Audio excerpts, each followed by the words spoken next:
Shwmai a croeso cynnes, and welcome to the What's Your Story podcast. I'm James Owen, a Welsh filmmaker and storyteller, and I'm passionate about sharing stories. This podcast is all about business owners sharing their journey, and we'll be speaking with directors, entrepreneurs and creatives from all across Wales to learn from their experiences. We believe everyone has a story to tell. What's your story? Shwmai a croeso I What's Your Story, and I'm really excited to have a creative in the room with us today. And yeah, for me as a creative, I really enjoy having conversations with other people in the creative industries and learn about their own stories. And this person is somebody I've had the pleasure of actually working with as some talent for some projects we've done with some of our customers here in Stori Cymru.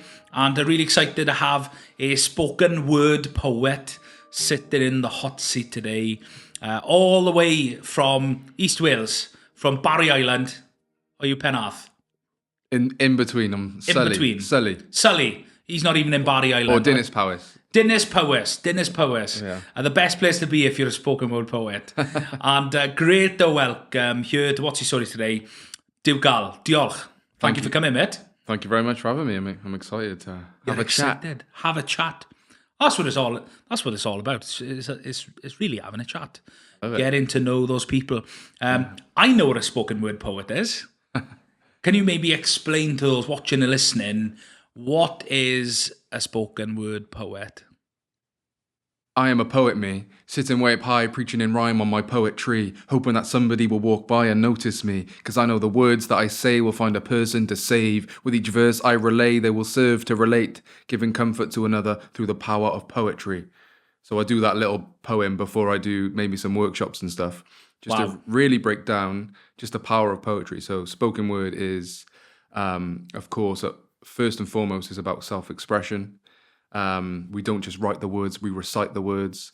But writing is a beautiful way of exploring your life, getting your feelings down on the page, maybe trying to figure out things that are going on within your own life, within your head, like a self-therapy, and then expressing your opinions of the world.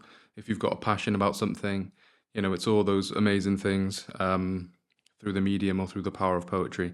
And then spoken word is then taking it from the page and performing it using body language, using your voice, maybe sometimes acting, just to sort of really showcase those words and bring those words to life, if that makes sense. So yeah, hopefully that explains the power of poetry. That was great, and you gave a good example of that in action, which is, it's an enjoyable experience hearing that. So spoken word involves, so you're a spoken word poet. When you hear or see the example of spoken word being performed, because if we understand poetry as a concept, I've heard of people sharing poems and reciting poems.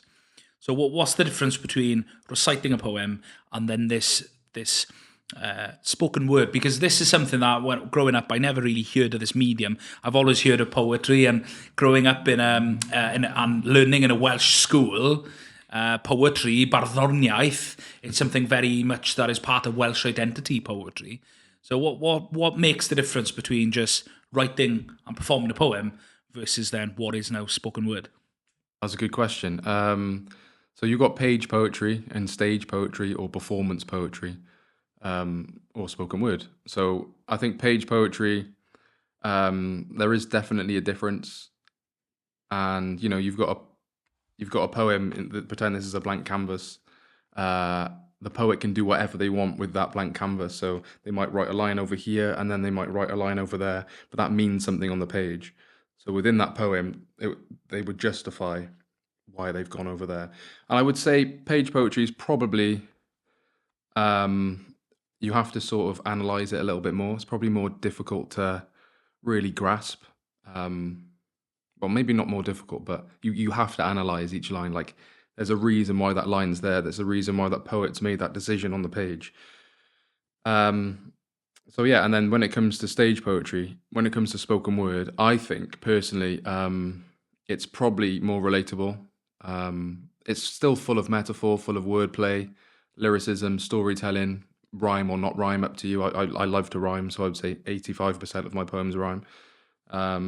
I just think when it's spoken and when it's performed, it's just more relatable to the audience, and people can see it and feel it and hear it rather than just reading it. But there's definitely I respect all page poets because they're fantastic. I do think there's a difference. Does that make sense? Yeah, that makes sense to me, and I think that I think what you've touched on there is being relatable. And if I were, poetry is can often seem as something that I need an English literature degree to understand poetry, and that might be the case in with page poetry potentially, because as you say, there's a way of potentially writing it, and there's almost maybe a formula or some linguistic technique, or there might be a science or a theory as to why something is written in such a way with page poetry. But compare that to spoken word, it's very free, and there's almost very minimal rules, and you can do however you want, because maybe yourself compared to someone else who's doing spoken word would sound completely different, because you both bring different things to the table. Definitely. I think, like to analyze a page poem, you probably would have to, go into education and understand how poetry works, and especially analyzing maybe the old school poets. But I think spoken word poetry is, as you said, it's more free. There's not many structures, so you're not really following a structure. Often it's free verse. And that's what I like to write the most. That's what I started writing, was just free verse. I'll rhyme where I want to rhyme. I'll put syllables where I want to put them, and then it creates my own rhythm, my own flow. And we've each got our own rhythm and our own flow, and establishing that is really fun and really is an enjoyable experience. But I think it's at the heart of it. It's just freedom to sort of say what you want to say, hopefully in a creative way. It's very creative. Do you find yourself in situations where you can't stop rhyming? Does that happen in day-to-day conversation? I think so. Yeah, I mean, from day to day, I do constantly think about different words. But it's not just rhyming. I think of like how different words sound, and maybe like homophones. So a word that sounds like a word, like the word interesting, and you can break it down to I'm not interesting because I'm not interesting, type of thing. Okay. But let me think actually. So they say I'm not interesting, as in interesting, Yeah. because I'm not interesting. Do you know what I mean? You're just playing with the word. So I'm constantly thinking of different words that you can really play with and have double meanings or triple meanings. So it's not just rhyming. I'm thinking about words in general, or phrases, especially idioms to play off. I find Homophone. So what is that as a definition? A homophone. Yes. So that basically is a word that sounds like another word, if that makes sense. How can I explain? Got any other examples, maybe of? The reason I asked this because I was in I was in a Welsh school, so from primary to secondary, I did my maths and English. Maths and English, not English. I did English and English. Can't do English and Welsh. I did my maths and science, mathematig a gwyddoniaeth and Gymraeg. So on my GCSEs, I would learn all these like mathematical techniques or science formulas, and I'd do all that in Welsh. So I'd often hear sometimes somebody would say a word, I'm like, I can say it in Welsh, and I want to express it in English, and I don't know what the English word is for it. So that's why I asked about the homophone. Yeah, so I'll give you an example. So I think Eminem is the top lyricist out there in terms of hip hop. Yeah. He's just released a verse on a song called Animals, and he says, I can't remember the exact words that lead up to this word, but he uses the word comfortable, and then the line that follows, or the next two lines that follows, he says come for the ball, but the way he says it sounds the same. Ah, So okay. he's saying something's comfortable, but come for the ball. Does that make sense? Come for the bull? Like As in come for the ball, as in I forget what he was saying, but I think it was he's just playing on the word. But yeah, come for the ball, as in like a bull. as in grabbing by the horns type Yeah, thing. come Yeah, for the bull. Does that make sense? So That does make sense. and obviously he's got the US accent, so he would probably bend the way he says it, so they sound very similar. Yeah, that's probably a decent example of. So that's something you enjoy as a. It's a creative challenge for you to maybe fit that into your piece of work. I think that's where it gets from just like a standard like poem, which is still brilliant and amazing and very like people can understand, to like that, you're up in your game and there's deeper meaning. So that there's a double meaning there, obviously, comfortable and comfortable. Do you know what I mean? Yeah, that's good. Yeah. So I like that homophone. Comfortable, yeah. Are there you say any... it fast, do you know what I mean? You say it fast. Comfortable, and Eminem, comfortable. he does it fast, doesn't he? But there's loads of examples out there, but hopefully that makes sense. Well done. Well, I understood that completely. Yeah. Are there any other things that you like to get into your work? Like something that comes to mind. I don't even know what the definition is. You could tell me. An oxymoron? Oh, an oxymoron, yeah. So that's just like two words which are opposite. So you could say like cold fire, for example. Yeah. They're opposite words, or like a dark light. Yes. Yeah.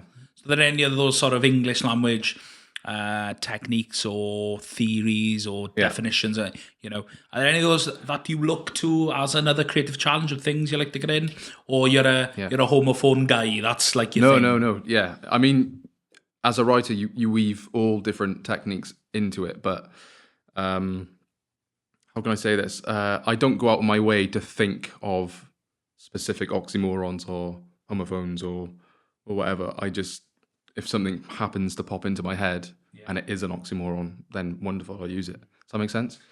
But also, I do think it does help.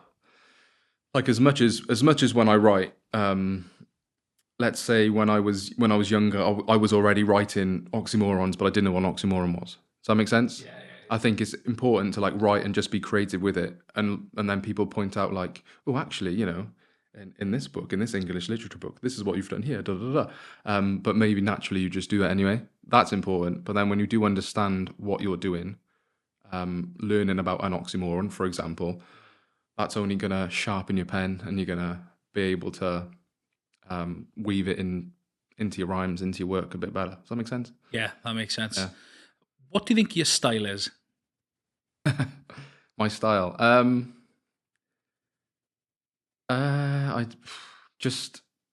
don't know.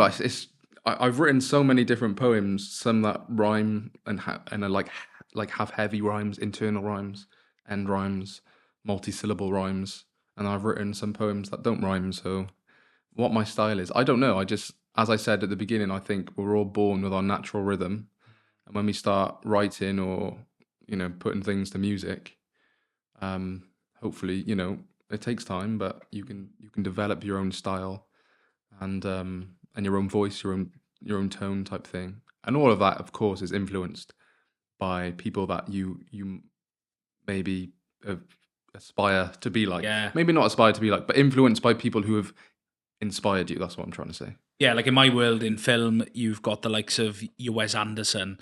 He will have a style of He's got a very filmmaking. interesting style. Interesting, but it's very unique. Very because unique. It's something that you can spot something in the corporate world, right? You can see a commercial on television and just know that's a Wes Anderson kind of commercial. Yeah. He wouldn't have made it, but somebody's been inspired to By create it, 100%. create that style. Yeah, so 100%. like for me, Wes Anderson is up there, something I enjoy. Christopher Nolan, one of my favorite writers and directors. I love Christopher Nolan, Who legend. partners with my favorite film composer, Hans Zimmer. Hans Zimmer, He is Absolute flipping amazing. I've seen him genius. live in the O2, mate. Really? Live in the O2, and it is one of the best experiences ever. He's fantastic. Yeah. Incredible. I've got a lot of respect and love for classical music because my brother's a professional trombonist. He really? Yeah, so he does. I grew up watching my brother play, as he was developing and stuff. So I've got a lot of respect for classical music. I've indirectly, is indirectly the right word? But I think I've indirectly directly worked with Hans Zimmer. So I was part of the Welsh Voices Choir, and our first job was, so my friend rang me up and said, "Oh, Duke, my friend is looking for just some more male vocalists for this thing," and I was like, "Oh, okay, yeah, sounds good." I'm not the best singer at all, by the way, at all. Stick to poetry. But in a choir, I can get away with You it. can hide in the background somewhere. And yeah, she basically said it's going to be in the BBC and it's for Bastille. I was like, oh, okay, that sounds fun. You know, I wasn't doing anything the next day. As Nice. as a freelancer and a creative, I do lots of very different things, and I always do the things that make me feel uncomfortable. I think that's very important and push me out of my comfort zone. And I was like, okay, let's do it. So we went to the I forget what it's called, the BBC recording studio behind Millennium Centre, which is the orchestra sort of studio. Yeah. And I met some lovely people. My friend was there, and then we just started practicing for the song Pompeii, but it was a slightly different version. And they said, actually, we're just going to mime. All they want us to do is mime. But what we'll do is we'll practice anyway, just in case they want us to actually sing. So we learnt within like an hour or two, you know, the choir vocals, and we went in, met Dan from Bastille and the Bastille guys, which was fantastic, amazing. And then we started singing, and then they really liked our sound, so actually recorded our vocals on the track of Pompeii. And then we were told it was for BBC Planet Earth 3, and little to our knowledge, it was arranged by Hans Zimmer. That's cool, isn't it? So there's a little music video out there, and if you watch the music video, you'll see a little glimpse of me singing my heart out. Wow. Yeah, so that's quite a fun little story. I would say, indirectly or not, there is somewhat of a direct link. Well, I'm not sure. We were only the choir in the background, but it was still fantastic. Still part of that. Well, still part of it. Yeah, 100%. That's a claim to fame. Yeah. Yeah, it was really cool. It was, I mean, just that experience alone, experience. whether Hans Zimmer arranged it or not, that is still quite an achievement, really, in itself. Yeah, these things happen when you meet people and you meet within this creative world. You know, you have opportunities, and as I said, you've got to, if it makes you feel uncomfortable, you've got to do it. Come for the bull. For the ball. Come for the bull. Thanks, Eminem. Yeah. Music, that's a big part of your life, and you have that sort of musical ability to incorporate your spoken word into music as well. To create your own music. That's something that you enjoy doing. I would create my own music more so, but I actually work with a music producer very closely, who does all of my tracks. He's amazing and extremely professional, extremely talented, and I feel like I've developed my sound with him. So yeah, I mainly work with one music producer, but I've worked with a couple of others as well. He's your guy. Yeah, 100%. I think. What's his name? His name's Mac. Mac. Yeah, or MKFWI. MKFWI. That's his stage name. That's his music producer name. Yeah. McAfee. Yeah. McAfee. Sorry. McAfee. Come on, Mac. So okay, you work with Mac to produce music, which is great, and you've had a couple of songs being released, and you're always working on new stuff. I'd like to work on more stuff. To be honest, it's challenging, you know, being freelance. And Max got his own job, his own responsibilities, of course. I'd like to work on a lot more new stuff. But a lot of the stuff I've been doing recently, or at least the last year or two, has mainly been commissions, which is amazing. I'm extremely blessed to do that, and I love it. But I've got a lot of self-funded projects that I wanna do, and actually get.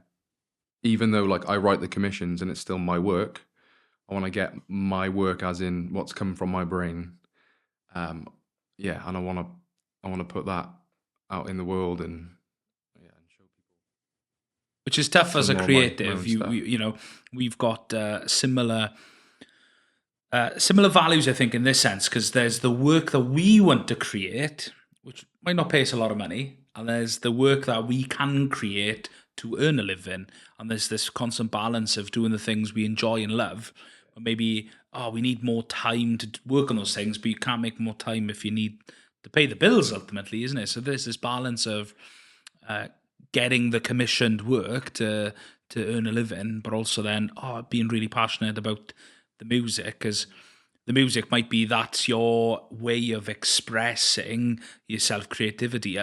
Like you run an open mic night in Cardiff, and that's an expression of you giving back to the creative community and in wanting to help create. Yeah, definitely. I think it's important to give back and try and uplift the community and give a platform for other people who were potentially in your position when you were younger. So when I was younger, there was nowhere for me to really show my work or get advice from my work. I was very much just writing solo like a lot of writers are, and it took me till 25 years old to show people I did poetry. It's a long time. Long time. I think I must have been, early 20s until I kind of figured out what I want to do, or even mid 20s. It takes that, and you kind of think, looking back, if I'd have learned this when I was younger, maybe I would have, saved a few more years. But I think that actually, sometimes life takes you down a different direction, and you wouldn't have got there in the first place had you not gone down this specific path. I agree. And that's my experience. I wanted to be a sports teacher when I was growing up, and all of a sudden then I didn't want to be a sports teacher. Yeah. And all of a sudden then, through becoming a Christian and falling into volunteering, I then started to discover I had a passion for telling stories. But if I hadn't gone to church, I wouldn't have had that experience of discovering telling stories is something I was really passionate about. I love that. Sometimes life takes you down a very different path. And we met. I was filming something for People Speak Up. They're a local charity here in Llanelli. Yep. And I remember interviewing you for something we were doing for People Speak Up. And, I was asking you, what do you do? What sort of things do you do? And you were showing me some, I think you did a commission for BT Sport. And you were showing me this video of you doing spoken word for some sort of campaign. I can't remember what it was. Can you remember the video? Or maybe you've done lots of things in sport, haven't you? Yeah, I've done a lot with sport, yeah. That was probably, BT Sport, obviously now TNT Sport, but that was for Sir Lewis Hamilton on a show called Sporting Words. Yes. Yeah, I wrote a poem called One Formula, which was cool. One Formula. Yeah, which is, that's incredible so, watching that there, where, after I interviewed you, I was like, bloody hell, this is good. And I was like, I knew there was something about you. I was just like, I've got to work with you somehow. So I've been waiting for the right moment to find that right job that we can bring you in as a spoken word poet. But you're very passionate about helping young people. Not just young people, because you work with all ages. So outside of your freelance creative work, a lot of the time you are facilitating and inspiring and encouraging people to explore storytelling. Yeah, definitely. Really quick, I just wanted to say about the journey. I do agree. I think we've all got our own journey. And I do believe it's all in God's hands and all in God's plan. Even though when I was younger, especially when I started finally showing the world my poetry, I was like, this is what I want to do.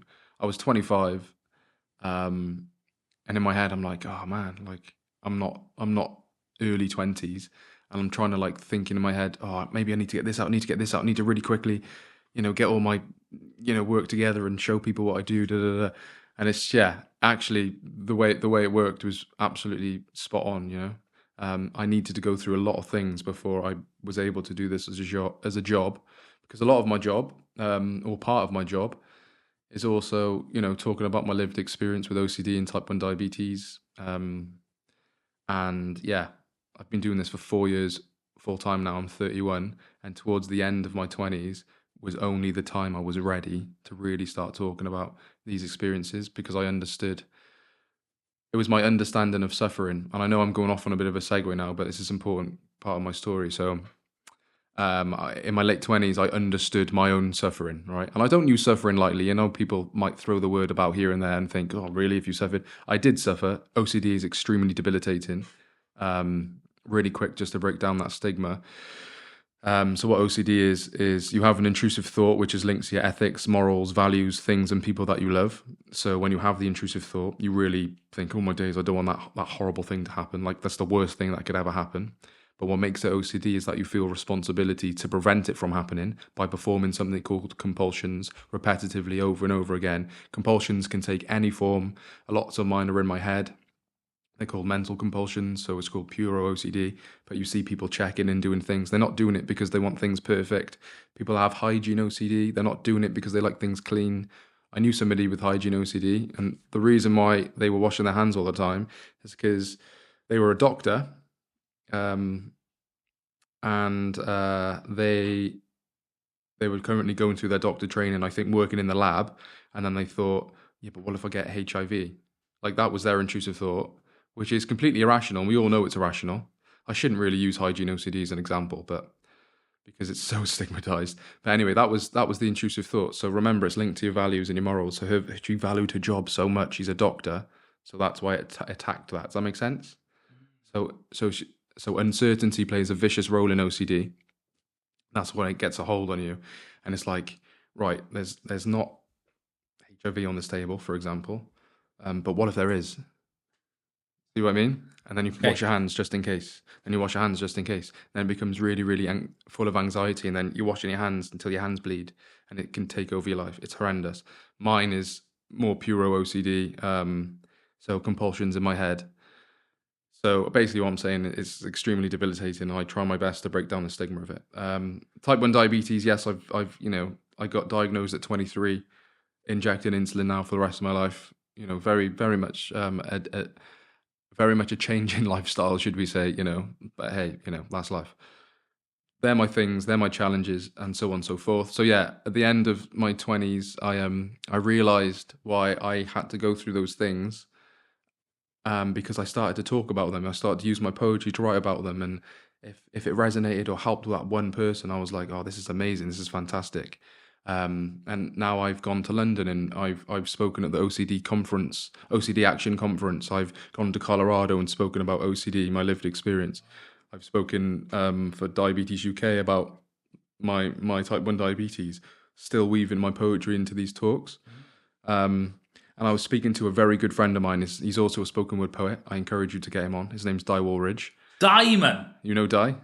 I don't know. I know who he is, obviously, but put you in touch. He's not as big as you, though. Nah, we're like this. We're brothers. We're like bros. We're on par. We're on par. We support You're each other. on the same team. We're on the same team. He's done some amazing stuff, by the way. Sky Sports stuff for the Lions and things like that. Anyway, I had a chat with Di. We'd recently got in contact. He sort of messaged me because we're both spoken word poets. And then we became good friends. He's an amazing guy. Di's a Christian as well. I'm a Christian. But this was a big point of my Christian journey, right? So I was speaking to him and I was telling him this story, which I've had to really concisely break down, by the way. There's lots of other stuff I've not said. Yeah. And I said, Di, I just understand suffering. Like, I understand why I had to go through those things when I was younger with OCD. Even though, it attacks me every single day now, but I know how to manage it now because I've had cognitive behavioral therapy, exposure response prevention therapy. And I was like, I just get it. I just understand because now I'm reaching these people and this is amazing. And now it's part of my job. And he said, well, Duke, do you know what? He said, there's a verse in the Bible. It's Romans, and I forget the verse and stuff, but I always remember the words. It's suffering produces perseverance, perseverance character, and character hope. And I was like, wow, that is extremely wise. That is literally my experience. Now, like that small verse is my experience. That sums up my experience right now. I've suffered. I had to persevere because if I didn't persevere, where would I be? I'd be gone. Do you know what I mean? I'd be gone. I had to persevere. I had no other choice. It did develop my character massively, and I've always been hopeful. And now I have hope. And I was like, oh, that's powerful. And this was the sort of point in my life where I really started to explore Christianity more, and I thought, how wise is that? Maybe I should really read the Bible. There's probably loads of more wise words in the book. yeah, I just wanted to share that because that's a big part of my journey. Oh, thank you. That's great to share that. And there's so much to unpick from that. And, the OCD, you're right, there is a stigma. People sort of jokingly go, oh, I need to do that because I got OCD. But actually, deep down, it's a real struggle. It was at one time one of the top 10 most debilitating conditions. That includes cancer, by the way. Wow. That the WHO listed. Yeah, at one time it was one of the top 10. It's probably I don't want to say oh, it's better than this or it's harder than this, because listen, all conditions are difficult to live with. But if I'm being serious, it's probably the top anxiety based condition out there. It's awful. It can ruin lives. It's really debilitating.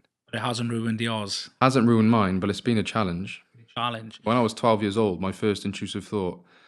So live with my mum on a housing association. Saw my dad every other weekend. Amazing relationship with my dad now. But evidently, my mum was the one that sort of brought us. My dad brought us up as well, of course, but my mum was the one in the house and stuff that brought us up. So my first intrusive thought when I was about 12 years old, when OCD hit me like a ton of bricks, was my mum's going to die in a car crash and it's all my fault if I don't do my compulsions. That's how difficult it is. And it sounds completely irrational. But remember that uncertainty, it grabs you. But if you don't do your compulsions, what if your mum does die in a car crash? Then it's your fault. So every day from 12 to 13, 14, I felt like I needed to prevent my mum's death from happening. That's how difficult OCD is. And people might think, oh, well, that's stupid. Obviously, that's not going to happen. Well, that's the nature of the condition. That is the nature of the condition. It makes you feel like you have responsibility to prevent your mum's death. That's how bad it is. Wow, that's powerful. As an insight to someone who, yeah, I've never experienced. I mean, to be totally honest, I've never experienced bad mental health to such a degree it's caused me anxiety or depression. I run a business. I get stressed, but to hear some of those things, it's another degree of how maybe something can totally captivate you and hold you. And yeah, it's great to know that you've sort of, like you said, you have experienced that suffering, because that is quite the thing to experience, because like you're sharing this with me to know, well, what are the chances of your mother but there is a probability, very slim probably, But that's what OCD grips on. but grips on that tiniest probability and amplifies it. Yes. Which that's helpful for me, knowing that, okay, now I kind of know what it's like if someone does experience OCD and what they experience. But like you said, it's something that you've had challenges with, but you've overcome it, and it may well challenge you further in years to come. Challenge me every day, every single day. I've learned how to manage it through number one, experience, but through cognitive behavioral therapy, exposure response therapy, as I mentioned. But I'm not cured. I just manage it every day. I have intrusive thoughts. I couldn't tell you 200 times a day that make me feel like I need to perform compulsions for. It's hard. Like every day is hard. I'm not gonna lie. And I'm not saying, oh, look at me, violins. I'm just telling you what. I'm just being honest. Like, this is what OCD is. This. I'm just being honest. It's just telling you the truth. That's good, and thank you for sharing that, because it's helpful for me, because I don't know what it's like, and you never really know or truly understand what someone is experiencing until you either experience it yourself or through raising an awareness about something, you kind of understand that, So, no, it's good, and yeah, it's great to know that you're now using your experiences to try and help others and provide a space where people can be themselves and can, because there is great power in those who suffer with anxiety, depression, and it could be conditions like OCD, but storytelling and creativity can really be a great source of help for those people who are in need. And that's part of the work that I've seen you do, facilitating workshops and leading not just young people. I'm very passionate about young people. We also work with the older generation, and it's this community of people that you're helping is where we met in the first place, by you helping support those who struggle with some of these issues and use creativity as a release to try and it's almost like a self-help, isn't it? 100%. I'll go back to my story, I started writing when I was about 11 years old, inspired by US hip hop mainly. I love clever lyricism, so like Eminem. At the time, it was 50 Cent as well, and Tupac. I love storytelling. I don't really like music that hasn't any meaning, that doesn't have meaning. Like, it has to have meaning for me. Um, and then that very quickly became a self-therapy. I say that all the time. It was a self-therapy from 12, 13 years old when I started to really experience intrusive thoughts and feel compulsions to perform to prevent bad things from happening, and OCD. And the least thing I wanted to do with somebody with these intrusive thoughts was tell people about my intrusive thoughts, in fear they would think I was crazy, or I was just worried. Like, I didn't want to tell anybody what was going on in my head. So what I like to say is that my brain told my hand told the pen told the page. I was able to articulate and figure out what was going on through the power of rhyme, rhythm, and poetry. And poetry is a self-therapy, and I believe it can be for everybody, or at least some form of creative outlet. If you're a painter or a sculptor, or I don't know, a videographer, if that's the correct term. Filmmaker, sorry. Do you know what I mean? Like, creativity in general is a form of self-therapy, 100%. And my story is testament to that, and lots of stories are testament to that. So when I do workshops and I try and help people with poetry, like, that's what I go in with. Like, I'm like, right, you might not know what poetry is. You don't have to have a degree. I'm going to break it down. It's not elitist. It's for everybody. And it doesn't have to rhyme. It can rhyme. This is just all about you, literally just expressing yourself, and putting your emotions on a page. And that's what I try and help lots of people do. Great. And if there's any advice you could give to young people who may be on the edges of, it could be education, maybe they've had a tough upbringing and, Yep. They don't engage in schools. Because I've seen this, and I've seen where creativity can be a real hope and a help to some of these people who really struggle. Because our upbringing, let's be honest, I mean, it sounds like you didn't have the easiest of upbringings, and I think I have similarities. I had a good upbringing, but actually later on in life I've gone to know and look back and think that actually I experienced a lot of trauma when I was younger, and you don't realise it until you're an adult looking back. Because you can't really, as a child, decide your life circumstances. It just happens. You have to live with it. Obviously you can choose your response to it, but for any young people who are maybe struggling, but creativity can be an outlet to them, and maybe they've started writing, or maybe they've started photography. I don't know how that might look like. What advice would you give for those young people who may be struggling? Because a lot post-COVID now, the consequences of COVID are that of bad mental health. That's amplified the issues young people are having. So, what advice would you give to young people who are struggling, and maybe they could take a simple little exercise like spoken word to sort of help them express themselves to heal? The first advice I would always give is like, what do you enjoy doing? What are you passionate about? What makes you get out of bed in the morning? That's important. And if you don't know what that is, that's a beautiful time to explore. So pick up a pen, start writing. Just write freely. Like, you don't even have to share it with anybody. It doesn't have to rhyme. It doesn't have to be this fantastic, wonderful masterpiece that's going to go on a wall. Just write freely. Like, I write, and then I'll edit loads. If I'm going to release a piece, but sometimes I'll write and just, it is what it is. Pick up the pen and just, whatever's going on in your head, very importantly in your head, whatever thoughts you're having, write them down, and just see where your pen takes you. Just see what happens. Write about how you feel. That's as simple as I can make it. Is literally, be honest with the page, be raw, be real, and just write about how you feel, and see what happens. There's power in putting the pen to paper. Yes. Yeah. Power in that for sure. Great, thank you so much for sharing. And I'm going to ask you this. We've gone to hear a snippet of your story here, and I'd just love to hear if you could sit down and have a moment with someone to hear their story, because you're always telling other people's stories. You tell your own through your spoken word, obviously, in parts, but if you could spend some time to listen to somebody's story, who might that person be, Duke? My first answer is always Jesus. That would be amazing, obviously. Good answer. And probably loads of people in the Bible. But if I'm thinking about, people who've inspired me in this world right now, it would probably have to be Eminem. Eminem, yes. 100%.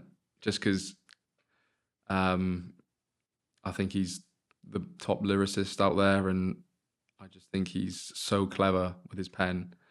I'd love to have a chat and just chat about like lyrics, chat about lyricism, and maybe the way he writes, what happens when he gets an idea, and also like I know that he loves Marvel, and I love Marvel, or at least I think he loves Marvel or loves superheroes. Yeah, that'd be fun. That'd be cool to chat. That's great, because I've never thought of Eminem. He is an icon in that space, and I've never thought about the writing element, because if you look at some other famous pop stars, a lot of these people don't write their own music. Some of them do, right? But some of them need a lot of help from other people. But whereas when it comes to Eminem, he writes his own music. I've never really thought about him as a linguist or someone who is a master of language, but he is. Oh, I could tell you to listen to loads of songs, but when I'm trying to explain how clever he is, I like to use the song. Well, obviously Stan. Stan's a fantastic storytelling song. It's very clever, about an obsessive fan. But another song is called Darkness, which is the whole song has a double meaning. I don't want to give it away, but if you're going to listen to it, just know that the whole song has a double meaning, and then you get to the sort of punchline at the end. It's very, very clever song. But yeah, he's 100% a lyrical genius in my opinion. And that, by the way, that doesn't mean I have to. I want to say this because I think it's important. That doesn't mean I have to agree with every single thing that Eminem writes about. Yeah. Do you know what I mean? Like, I don't have, but that doesn't mean I like loads of his songs. Loads of his songs motivated me as a kid, like got me through some tough like times and feeling horrible, and do you know what I mean? But I just think generally as a lyricist, he's the best out there. Good to hear that. And you've got your own book. I do. Yeah. You are now. We've now published a piece of work. Yes. And I'd love you to tell me a bit about this book. Is it a book of poems? What is it, Duke? It is a book of poems, but hopefully it's a bit different to your usual. Let me show the camera. I'd love them to see it. Yeah. Imagine we trade bodies with sheep. Indeed. So yeah, hopefully it's a little bit different to the usual collection of poetry. It's like a concept collection, so it's meant to be read from front to back. Usually a lot of poetry collections, you can just pick it up and just read a poem. But there's a few different narratives, few characters I introduce, and they progress throughout the book. The best way I can describe it is, imagine tomorrow morning, we all wake up, we've now got the bodies of sheep, human being bodies are in the fields, but we keep our human brains so we can still communicate, and technology changes with the trade so we can still drive cars and chop garlic cloves, for example. But we've never known any different. So we've always thought we had the bodies of sheep. And I just critique modern society today, literally what human beings are doing today, as though we have bodies of sheep. And hopefully that shows how surreal, how mad, how often dark things that human beings do. Doing it in a surreal way, but also weaving the love and the beauty of humanity, or should I say sheepanity, within the book. So yeah, basically. Excellent. And where can people find the book? Are you on Amazon? It is on Amazon, but Waterstones from the publisher Lucent Dreaming. It should be in your standard bookshops, really. Yeah. I don't know when this episode is going to go out, but as of the time we're recording yesterday, I was at the Wales Book of the Year Awards by Literature Wales. Amazing. And Duke is hopefully going to submit this next year. And who knows, it might be an award-winning book. Who knows? We shall see. It's very different. So it's very different. I mean, there were a lot of interesting books that won awards. Oh, I bet, yeah. So you're in for a good shout, mate. You're in for a good shout. I'm currently recording my audiobook as well. So at the moment, I've done about 10 different accents. So that'll be interesting if people want to listen to it. I'd love to hear the different accents. That sounds fun, that does. Yes, it's been fun to record. It's been good. Amazing. Duke, I'll thank you so much, mate, for coming down. And yeah, we've sort of indirectly worked together through the likes of People Speak Up. But yeah, it'd be cool if one day we can do something a bit more creative. 100%. And I love the spoken word thing. What Dai is doing is amazing. Yeah, Dai's doing some cool he's stuff. a great guy and really championing Wales. But to utilise spoken word as a narrative to drive something compelling, a campaign, whether that be sport or any other things. It could be Welsh Government, it could be small businesses. The ways we can utilise narrative to drive an idea is really endless. And for me, to work with a spoken word poet would be a real cool experience. I'd really enjoy that. Yeah, 100%. Love to work with you, and yeah, let's make it happen. We'll make something happen. Whether it's a paid job or not, we'll it'd be nice if we both get paid, but would be nice. We'll work something out, because it's tough, isn't it? But Duke, thank you so much for coming on. For those who want to follow along, maybe want to learn more about your book, your music, it could be commissioning you for a piece of work, because Wales, Literature Wales, they commissioned a poet this year to do a piece of work with FAW. Yeah. Sarah McCready, who I met yesterday, did a fantastic poem, who performed it, which was amazing to hear that. Yeah. But if those want to reach out to you, connect with you, what's the best way? Shout out to Literature Wales. I've done a lot of work with them. I think they're a fantastic organisation, and I love working with them. But yeah, you can get in contact with me through my website, which is dukeal.com. And please feel free to follow me on Instagram at dukealdurham. I'm also on. I'm trying to sort my YouTube channel out and trying to post more. So look out for that, and that's just Duke Al. But yeah, drop me a DM on Instagram if you want to connect as well. And go and send him a DM if you want to get involved with a project. Duke, thank you so much for coming down from Dinas Powys, not Barry Island. Thank you for coming to see us. And have that opportunity to share your story.